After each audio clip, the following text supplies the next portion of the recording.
Freccia'nın orta sehpası şöyle şuradan kırılmış. Nasıldı? Heh. Şu şekilde. Şuradan şöyle kırılıyor. Şu şekilde ayaklık.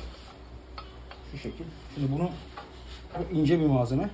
Görüyorsun. Bunu şimdi buradan bu şekilde kaynatsak bu yine kırılacak. Şimdi buna şöyle bir şey yapacağız.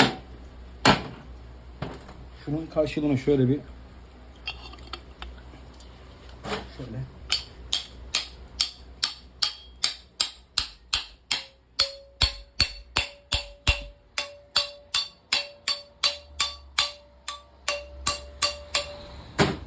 şekilde bunun da şu karşılığına şunu çakıyoruz. Olay bitiyor. Şöyle görüyorsunuz. İçeride bir tane şey koyuyoruz. Saplama. Şimdi bunu böyle kaynatacağız. Bu şekilde.